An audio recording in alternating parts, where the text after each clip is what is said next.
Center for Indic Studies academic year monthly seminar series has basically three named seminar series. One is the Gandhi lecture series, other one is Pandit Ram Samuj Arya lecture series, and the third one, which we usually have either in March or April, is the Patanjali lecture series.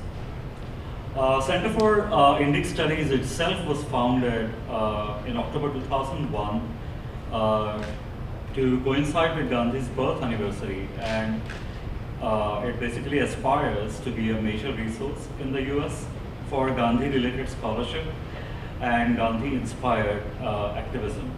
In the past, we have had speakers like Professor Uma Dupelia, Mesri, great-granddaughter of Mahatma and a Gandhi scholar at University of Western Cape, South Africa. We have had a very interesting talk by Professor Faisal Devji from Oxford University. He had a very interesting book on Gandhi. We had Professor Jean Sharp from the Albert Einstein Institution and formerly a professor at our own campus. So we basically invite speakers who in some way or other have been touched by Gandhi's philosophy, work, and life. Our this year's speaker is Kit Miller. Kit Miller has served as the director of the M.K. Gandhi Institute for Nonviolence since 2009. Let me tell you a few words about M.K. Gandhi Institute. The Institute is a non-profit that works to realize the vision of its historic namesake by helping individuals and communities create public awareness of nonviolence as knowledge critical to human thriving. It collaborates with local organizations, academic institutions, students, and committed peacemakers in the following areas: nonviolence education, sustainability, and environmental conservation, and the promotion of racial justice. Its key partner is the University of Rochester. Kit's prior position before becoming the director of this institute was as director, celebrator of Bay Area Nonviolent Communication in Oakland, California. She has been learning about and organizing for nonviolence for the past 22 years in a variety of capacities. She draws on Gandhian and Indian nonviolence as well as nonviolent communication, the work that reconnects and permaculture for direction and daily practice in her life and work. In addition to leading the Institute and teaching nonviolence, she works on community projects related to restorative justice, sustainability, and race as applications of nonviolence in Rochester. Kit co-leads nonviolence retreats each year in various sites around the world. She has 3 children and is here with her husband David today. I invite Kit Miller to give the Gandhi series lecture for 2015. Thank you all for coming. We're celebrating Gandhi's birthday, in my heart anyway, still it was a week ago today, so it's wonderful to be here with you. I'm grateful for the opportunity. The sort of pedagogical approach that we take in our work with people, and our focus especially is on people between the ages of 12 and 24. So we run daily classes in Rochester middle schools for over 100 kids every single day, working in a committed way with those kids to give them the tools, some of which I'm going to talk about with you today. We also run the conflict resolution systems in 2 area high schools, both of which are plagued with a tremendous amount of challenge and violence. One of them just across the street a month ago had a mass shooting and several kids were killed. So we're working hard in an engaged way with the community. And we also partner with college students in 2 academic institutions in particular, University of Rochester and Rochester Institute of Technology. So it's this kind of interesting experiment of a community-based nonviolence organization that's sort of perched in the edges of things. We are perched in terms of our connections with higher ed, and we're perched in terms of our work in the community. When I first arrived at the Institute in 2009, we were at that point housed in at the University of Rochester in a little corner of the Interfaith Chapel. And as I was saying earlier, as soon as I arrived there, I started agitating to be able to leave. Because for me, to be Gandhian does not mean that you get to be in a comfortable space. It means that you are as much as possible connecting with the people that you want to serve. And for me, that was the poorest people in Rochester. And Rochester is a great place to be trying to do something about nonviolence. We have high rates of violence going on there and poverty, and it's officially a hyper-segregated community according to its housing and education patterns. So it's a great place to do work and to try to understand how can nonviolence be applied in 21st century American life. I am one of 9 people that work there now, and I'm blessed to have a fantastic staff. Most of the people in my staff are in their 20s, and they are very engaged with community work. I'll show you a few of their pictures. I want to speak just also a little bit about how I got started in this work, and then I'm actually going to invite you guys also to do an interactive exercise that we've developed so that you don't just sit there. Mostly what we try to do is pretty experiential. So this is my, you can see Yehuda Miller. We're not related to each other. He grew up right down the street from where the Institute is, and he does neighborhood outreach for us now.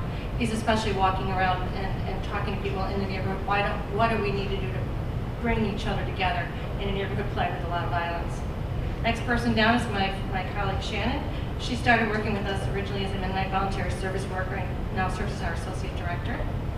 David Sanchez leads the team at Monroe High School in applying restorative practices and restorative justice to trying to support creating a positive conflict resolution system in a high school with a tremendous issue. So we're working hard with the Rochester City School District now on trying to move the ideas of restorative justice from just something that some buildings do to something that actually becomes a code of conduct, and I'd like to see it move to state law. How many people here are familiar with the phrase restorative justice? Okay. So I'm just going to quickly say restorative justice is a community-based response when harm or violence occurs. So instead of there being some abstract law that says who's right and who's wrong and what the punishment should be, we put the questions and we put the outcomes back into the hands of the people who are directly affected by something that's happened. So the questions move from, instead of who's right and who's wrong, who is harmed? Who is harmed? And who is affected by the harm? Next question is, what do we need to do to make things right? So we look at who is the harmed, who needs to be in the circle to talk, who is affected, what were the effects, and what do we do to make things right? If you look up, if you get interested at all in restorative justice, restorative practices, there's a lot of evidence that talks about its ability to interrupt trauma, to interrupt the school to prison pipeline. So we're very engaged with restorative practices and doing some very interesting research now, very hands-on. So David leads the team of people working on that in that particular school. Next is my colleague Malik. He's an intern with us who came up a couple years ago from Washington, D.C. and never left. And Malik and our other colleague Evan, they staff the conflict resolution room at one of the high schools in Marison and neighborhood. And it's called the Star Room, and they're writing a collection called Stories from Star, which is really interesting about just what all the conflicts that the students come in with and how fast, when you empower them, they can resolve their own conflicts. They sure don't need to be suspended and sent out of school. Last, here, my colleague Spiro, he also works every day with middle schoolers in a couple of different buildings, both of whom are really struggling with violence. Colleague Megan, who's our AmeriCorps Vista worker. Colleague Evan, who also works in the schools. My colleague Veronica, who serves as our business manager. So when I speak about the work that we do, I wanted you to see the faces of the we, because it sure isn't me, it's us. So when we do the work that we do with people of all ages, we try to move it as fast as possible to being interactive, because I know that every one of you received the same training that I did, which is that you were trained to pretend to listen, even when you weren't. I know it's probably happening right now. It's okay. I accept it. But I want to change it as much as possible and bring your attention back. So I'm going to invite you to participate in a little project that we did. We developed this a few years ago when we started trying to really think about how can we creatively share ideas about Gandhi's life in a way that matters to younger people. And even older people, they have this kind of like very sketchy idea of who Gandhi is. And because they think they know, they don't inquire more. That's the way our brains work, right? Once it thinks it knows something, it checks, it moves off. But we wanted people to circle back around and think about Gandhi in a different way. So these are cards that we wrote after having shared ideas about Gandhi with young people for a few years. The whole project actually is a project that's also trying to demonstrate Gandhian ideas about economics. Like in so many things, Gandhi was far, far ahead of his time, like 100 years, in terms of his concern around sustainability, as well as his concern around the localizing of economies. So this is a project that demonstrates a Gandhian principle called Swadeshi, which is the notion of taking care of those close to you in terms of economics. And that's becoming a new thing now. As I noticed as I came in, I saw your sustainability commitment and the idea of like that food on this campus would be locally sourced, that you think about the local economy, the local biome, and take care of the earth in a different way by even thinking about, well, where does food come from? And when we throw things away, where is away? So this is a project that's is an effort to try to embody that as well as to teach people. We sell these on Amazon, by the way. So here's what I'm going to do. I'm going to give you all a card, and I'm going to ask you to teach 2 people the content of these cards. And I'm going to do this in part because, from my understanding of the way human beings learn, we remember maybe 10, 15, 20% of what we hear.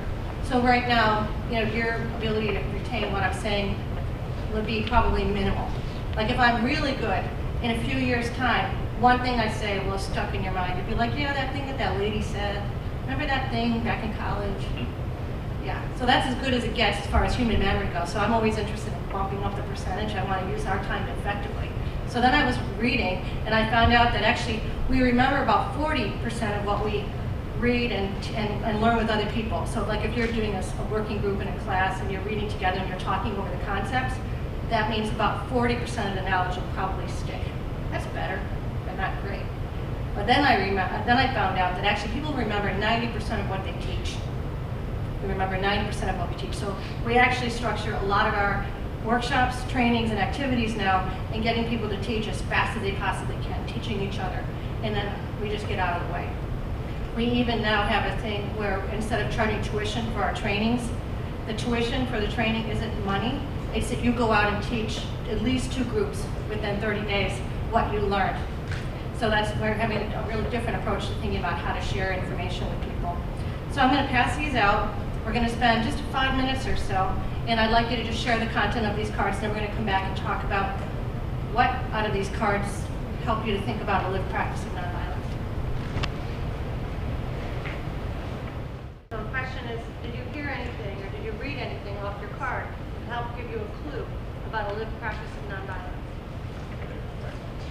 A couple of hands in the back. Yeah, where he learned nonviolence? Nonviolence, he learned from his wife. Yeah. Because if I recall, I think he had, it's not mentioned in the card, if I recall this history, Gandhi was very angry with his wife and threw his wife out of the house. Okay. Then she went out of the house. Next day morning when he opened the doors, the doors, he found his wife sitting there. All night she was sitting outside the house. Then he was so angry. She did not retaliate. Her retaliation was in terms of non-violence, ahimsa. So she stayed calm. Then he said, okay, come inside. Then he thought, okay, non-violence is the best weapon. So that's what he mentioned, that he learned non-violence from his wife. Did anybody get the card on Gandhi and women? Because that's Yeah, one of the things that I he got talks it. about. Yeah, thank you. Thank you. Another 1 or 2 people, something to learn about, or a clue about a lived practice of nonviolence. I'll hear from one of the students. You'll find out too, I'm good with long, uncomfortable silences. Thank you. Yeah. So he talked about children, and what he says, like, one of the things that is we have to start children and teach them the new generation needs to know order, so teaching you like what is wrong and what is right. So the new generation is the generation. So for him, he believes that whatever we have to start with is from children. Yeah. Yeah. I couldn't hear it. My hearing is bad. I can say again. Yeah. So let me. I captured. You got the card about Gandhi and children, and his firm belief that it was very important to start nonviolence education very early, to interrupt sort of the generational handing down of violence and violence that, as a mindset, even to interrupt that by teaching children.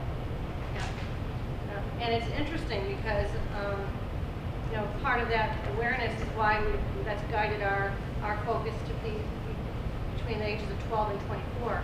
Especially, supporting younger people with these tools and ideas.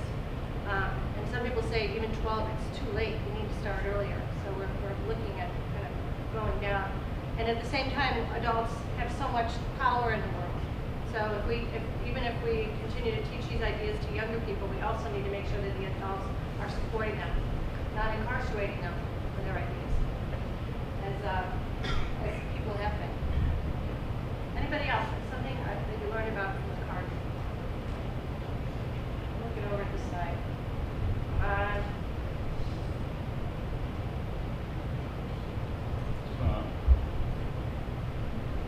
Thank you. I didn't know You didn't know he was a vegetarian? Yep. Yep. Yep.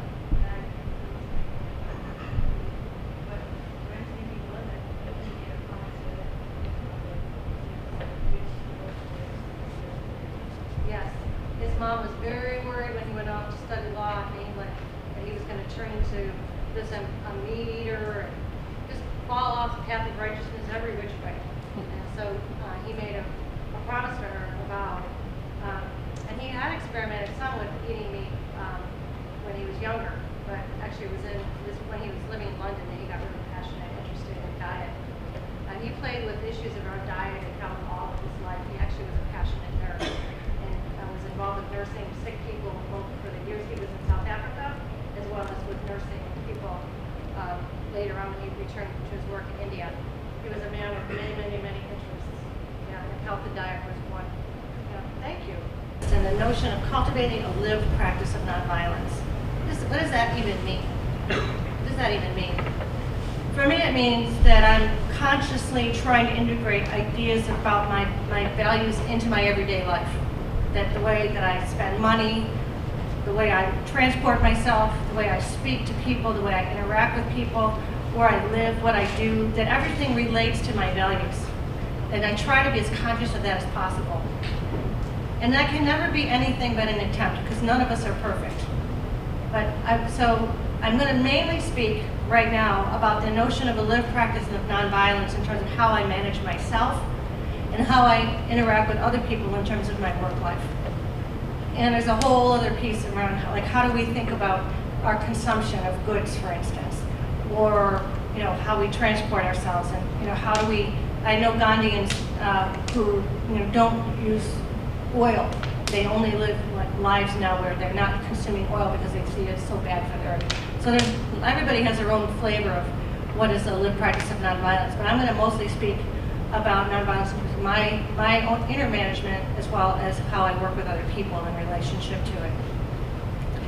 And I came from a family with some verbal violence and physical violence growing up.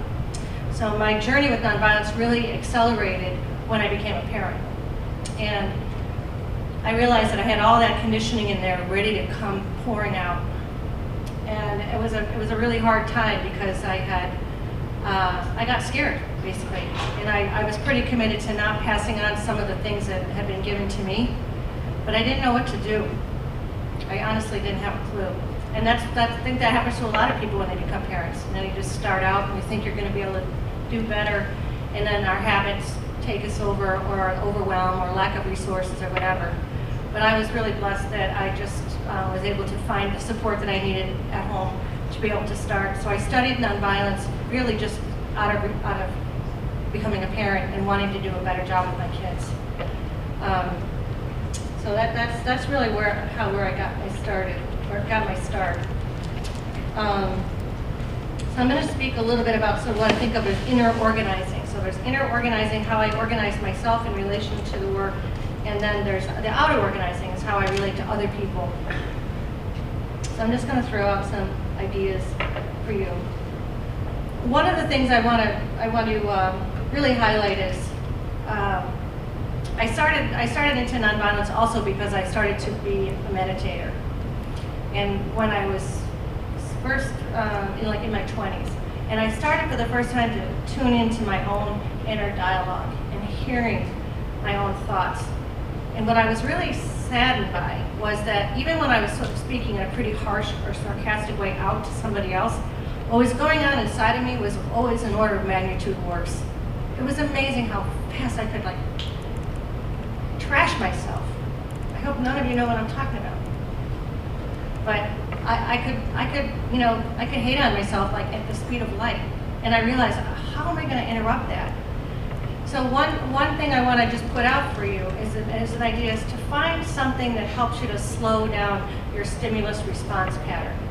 So when something happens and your quick response is either to blame someone else or blame yourself, or do what I call being blame-dexterous, which you can blame yourself and others simultaneously.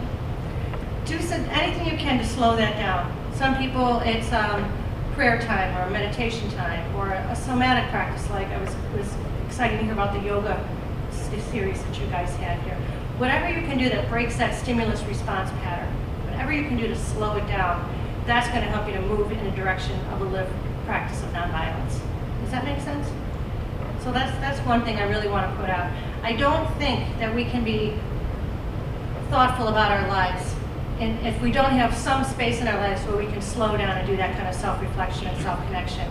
And Gandhi spoke about this again and again and again, as did Dr. King, that we have to turn up the volume on that still small voice within that's really the guide for our lives. Not all the externalities, but what is our heart telling us that we need to do? And the more time that we have to listen, the better chances are that we can actually direct our life according to those values. I also want to be realistic and humble about the barriers. Our habit, the speed of our lives. These are all challenged cultural narratives that educate us that violence is pleasurable and going to happen no matter what. Violence is inevitable. So there's challenges to that which I don't want to underestimate. And still, it's a challenge worth taking. So I'm going to talk a little bit about, for one of the first steps that we do when we're working with people of all ages at home, is when we talk, before we ask people to understand nonviolence, first we're going to spend a little time thinking about what violence is. Because violence and nonviolence sort of contain each other in a way. And one of the things that's been helpful for me to think about is that when I ask a group of people, what do you think of as violence? And they say things like murder, assault, war. I think of all of those things actually as secondary effects of violence. That's the downstream consequences of two other things behind it. One of the upstream pieces is the internal work that I just talked about. So the internal violence, the internalized structures of violence that we have inside of us. So there's the internal work that needs to be done. And then there's a tremendous amount of structural violence that goes on in the world. There's the violence of poverty, the violence of racism, the violence of war. And these are the things that Dr. King talked about as the triple threat. The things that we really needed to address. The structures of violence. Most of the interpersonal violence that I'm aware of in the world is a downstream consequence of those two things. But when you listen to leaders talk about how to deal with violence, they're mostly talking about the secondary effects. So if you're only trying to solve a problem at the secondary effects level, what do you think that does? Is it going to do anything? I don't think so. It actually perpetuates it in a way. Because then people get more hopeless and they think, well, there's nothing that can be done. Only hand my power over. Nothing can be done about the violence. Nothing can be done. And I don't believe that that's true. My favorite definition of structural violence, by the way, is from a philosopher named Zizek, who said, structural violence is the smooth functioning of our current systems. I saw a lot of that. I was blessed to go to South Africa and study nonviolence for a couple of weeks this past summer with two of my young colleagues. And I saw how similar the structural violence in South Africa is to the violence where I live. The color breakdown, who rides and who walks, who owns, who rents, who lives where. So we have a lot of work to do on the structural end of things, and we can't divorce it from the internal work. So I'm going to say some of the kind of clues that I've gotten over the years of how do I manage myself and other people in a way that actually manifests nonviolence. One principle is something that I like to talk about, is that life is a learning laboratory. It's not a performance. So I'm not here just to perform for other people. I'm here to learn. I'm primarily a learner. And I've read some great stuff about how curiosity is a meta skill of nonviolence. So for instance, when someone says or does something that you don't like, instead of moving to judgment and dismissing them and dehumanizing them, you can instead get curious. What was it? What made this person do this thing? Even the thing that you really can't bear. Let's look for the underlying motivation. The work of nonviolent communication and Marshall Rosenberg's work has been a very useful strategy for me in doing that really difficult work of separating the doer from the deed. But we have to do that, because when we dehumanize somebody, when I say, oh, that person there, they just come in every meeting and trash talk and waste everybody's time.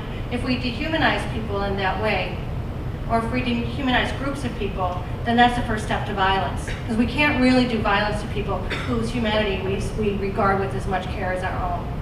So we have to do the work of looking at people and figuring out how to love. I heard Tavis Smiley speak a couple of years ago for Dr. King's birthday. And he talked about, you can't lead if you don't love. So we have to learn how to love. And for me, this has been one of the ways in which I do it. When people often act in ways that break my heart, or ways in which I can't even comprehend, I have to do the hard work of figuring out what is it that led them to make those choices. I need to understand. I have to separate the doer from the deed. It's my responsibility as a person who's trying to live nonviolence in the world. Another thing that I've really liked and want to talk a little bit about is how important it is to work with people whose perspectives are different from your own. When we're in a space where we're convinced that we're the only one who knows, or we're convinced that our ideas are the ones that have to come forward, I regard that now as a sign for myself that my own internal resilience is low. When I'm in a good space, when I have the resources that I need to be able to work effectively with other people, I actually really enjoy and welcome ideas that are really different from mine. If a bunch of people who are really different from each other in terms of their perspectives, the way they think, their ages, their religions, their races come together and work on a project, and we can work an idea through our group, that's a strong idea. So you saw from some of the different kinds of people even that I work with, a lot of different ages, races, religious backgrounds, and that's how we work as a team. And that's not an easy thing to do, so which goes back to that being able to separate the doer from the deed. It's easier for us to hang around with people who think like us. And I'd like to challenge you to be willing to actually engage purposefully, meaningfully with people who think differently than you. A lot of rich stuff can come out of that. I want to put a note out. Has anybody in here heard of a discipline called permaculture? Great, yeah. Permaculture is kind of as a combined word called permanent culture. I think of it as like a nonviolent design system. It was developed by a couple of Australians, I think in the 80s, who were studying forests and realized that forests were self-containing systems, that nobody had to bring in anything for a forest to survive, and no garbage had to be taken out for the forest. So they thought, I wonder if you could figure out a way to make human systems be more resilient and self-sustaining like forests are. So they, from that, evolved a whole bunch of principles, nonviolence, or permaculture principles. And I think of this actually as also applied nonviolence. There's a lot of connections between them. If any of you are interested in sustainability, permaculture is now used globally as a way to deal with issues. For instance, in Liberia after the Civil War, and in Cuba after peak oil happened and Russia collapsed and they didn't have any external oil, permaculturists moved into both Cuba and in Liberia to help people have a different kind of perspective on what to do to resolve some of the problems. So permaculture is a very interesting way of thinking systemically, thinking nonviolently. One of the permaculture principles is edge effect, which is basically where two different things meet each other is where the most creativity, the most richness comes in, like where forests meet fields. That's where the most number of species will be. Or in the ocean, where the shallow water hits the deep, that's where people fish. The most life in the ocean is where the shallow, warm water hits the deep, cold water. Places where the edges are, those actually have a place of a tremendous amount of creativity. I think of conflicts between people as a kind of human edge effect. So instead of thinking about conflict as a bad thing that we need to get rid of, I actually think of it as a potential resource. And for me, nonviolence isn't a way to prevent conflict, it's a way to conduct conflict. It's not getting rid of conflict. Conflict occurs when people whose voices have been marginalized speak up. Conflicts occur when people are actually safe enough to have a different opinion than someone who's in power.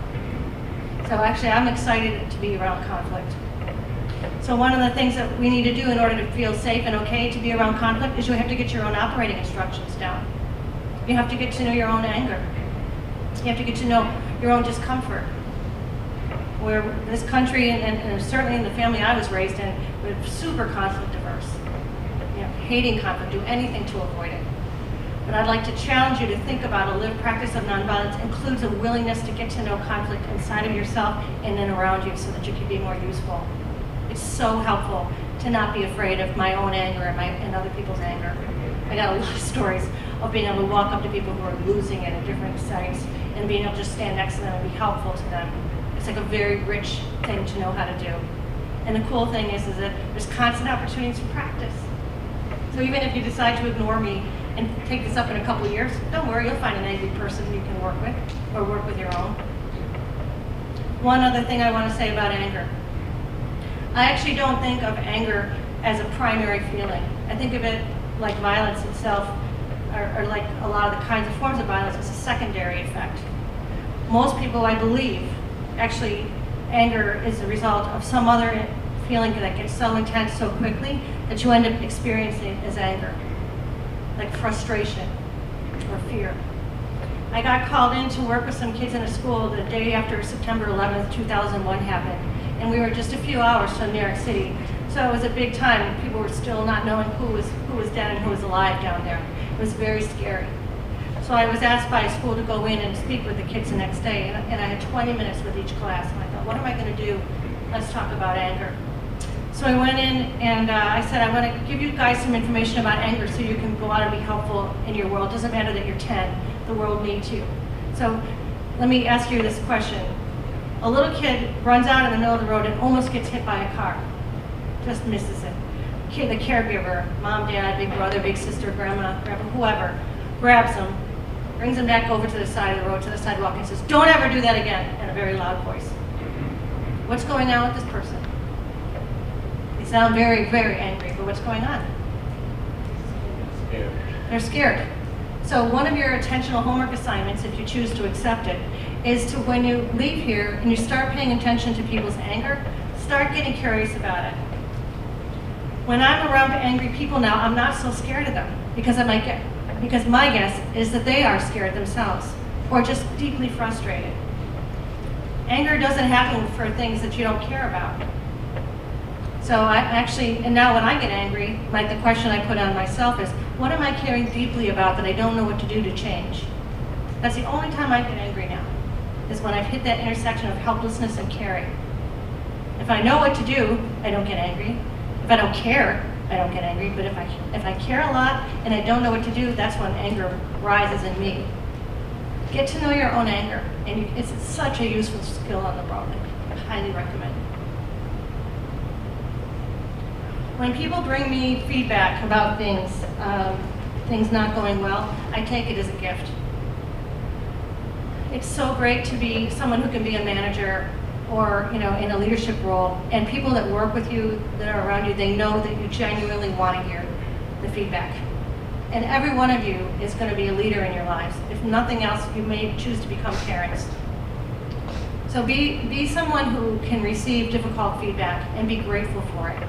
Now, I don't want to say that my first thought when someone sits down in my office and say, I don't like the way you said that thing at staff meeting yesterday.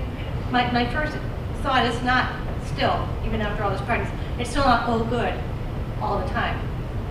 But my second or my third thought is, phew, what a brave thing this person's doing right now, bringing me this feedback. They don't have to.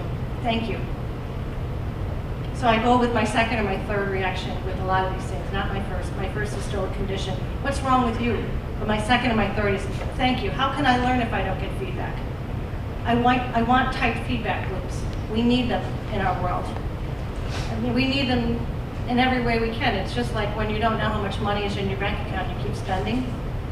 Or think about like if you didn't have a tight feedback loop called your nervous system, so that when you touch something hot and it didn't quickly tell you that your hand was burning. We need tight feedback loops, even socially and emotionally between us.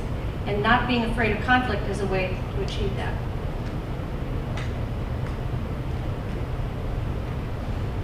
I think if you care about the world, then one thing that we need to do is to become less afraid of being grief-struck, less afraid of being sad. Because there's so many things. The world is so much different than how I would want it to be for each and every one of you. I mean, it just breaks my heart. There's stuff that breaks my heart every day. So one of the things that I felt like I had to do in order to stay alive, not just kind of faking it, but really like able to be present in my life and useful in the world, is I needed to learn how to grieve. And I want to tell you some of the things that I found out from a very difficult time when my daughter died a few years ago, when I was really like trying to talk myself into being willing to stay alive. I want to tell you some of the things I found out about grief, because maybe someday you'll have a kind of grief that you don't know how to, you're not sure you can survive it. So here's some of the things I found out. I don't believe what I think between midnight and 5 o'clock in the morning anymore. If I'm having a thought in the middle of the night, I wait until 9 a.m. If it's still there, I pay attention to it then. But in the middle of the night, for me, that's when my darkest, hardest thinking goes on. My sense of that I can't change anything, can't do anything. So I want to give myself permission. If it's still with me at 9 o'clock in the morning, then I'll pay attention to it. But if it's just a thought that rolls around between 2, 3, 4 o'clock, I'm going to just let it be my brain doing its thing, generating thoughts. I recommend that you know what offers you solace, even on your hardest days. On my hardest days, I carry a little piece of paper around with me that helps me to remember why I'm glad to be alive. And I'll bet every one of us has maybe a similar yet different list of what makes us glad to be alive. Know what those things are. So on the days when you're not really willing to be here, there's something that pulls you back. One of the things for me in the wintertime, especially that year after my daughter died, was just flowers in bright colors. So you'll see if you ever come to visit us at Gandhi House, I mean, the walls are so bright because I just can't stand dim colors anymore. They make me too depressed. So the colors in this room made me happy as soon as I walked in. And I used to go to this florist in the middle of the wintertime and just stand there and stare at the flowers until I could walk away. So know for yourself what nourishes you. Because if you're going to be willing to work on social change in the world, you're going to have your heart broken. No two ways about it. We have so much work to do. Things are so different than I would want it for any of us. So we have to learn how to survive our heartbreak and not get numb, but still be willing and happy to be alive in the midst of it. Is this making any sense for people? Just a few more things, and then I'm going to let you go. I know we're getting close. I want to say that grief and my thoughts about grief are not the same thing. So I think of grief as like weather. It's painful, but it's weather. It doesn't last. My thoughts about grief are what sustain it. So if I'm still thinking about grief, like after I've had that cloud burst of tears about this painful thing, this person's death, and in the work that I do, we just had a kid who was shot and killed, who was just at Gandhi House for a couple days before doing youth police dialogues. Our neighbor across the street from us was shot and killed last year. I mean, when you interact with people who are struggling in the world, you are going to be someone who has to know how to deal with grief. Figure out how to get good at it.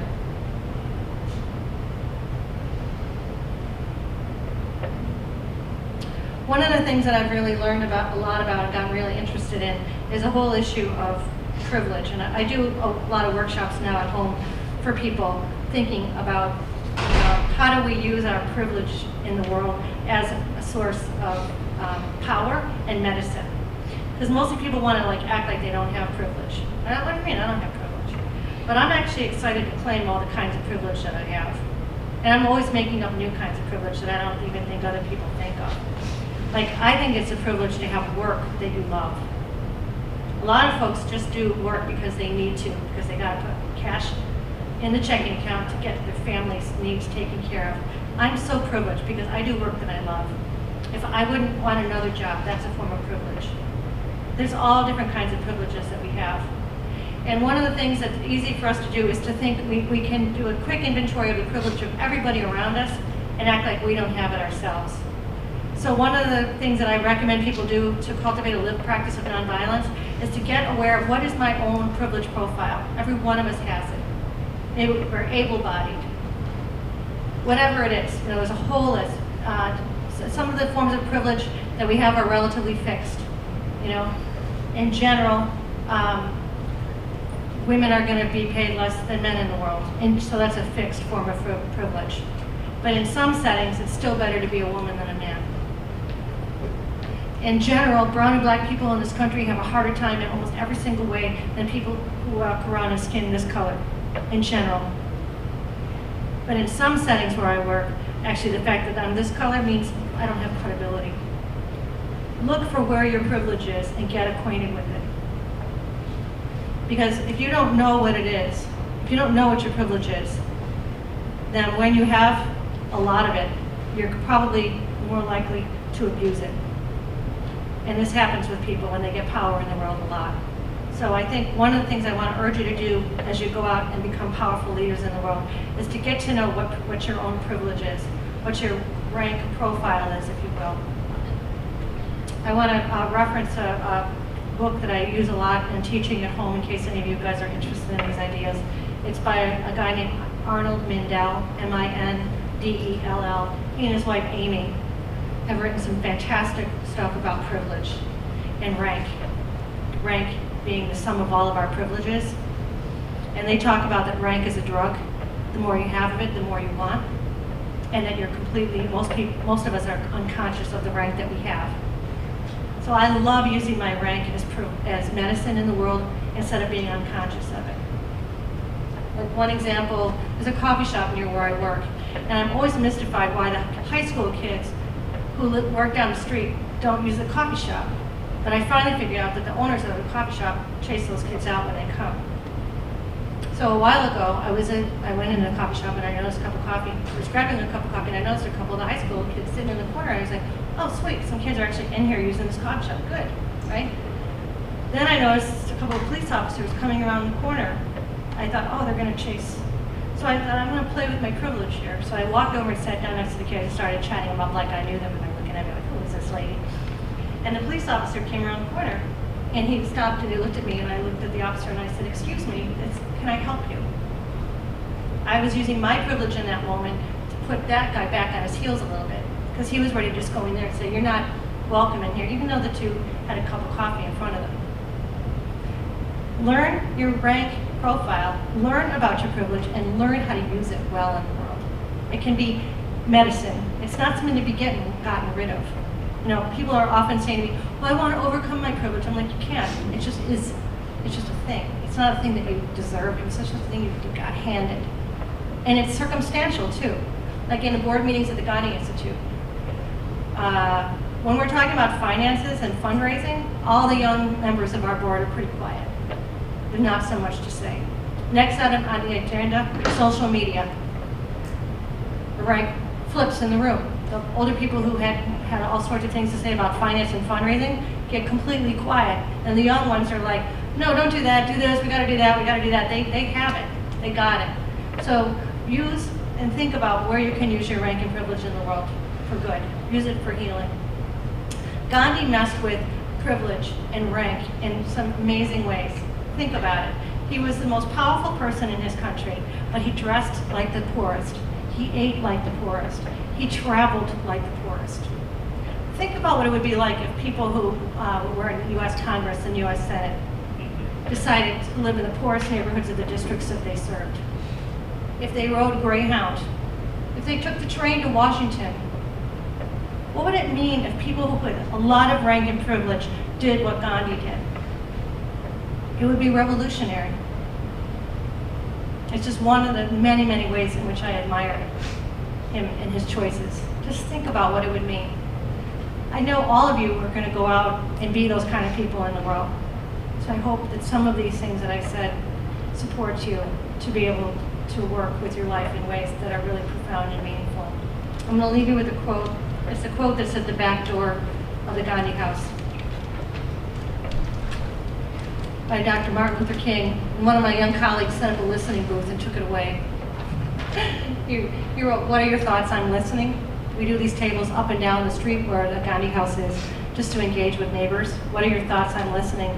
Especially after the shooting that just happened in our neighborhood, we wanted people to not feel so alone with it. So everything gets repurposed where I work.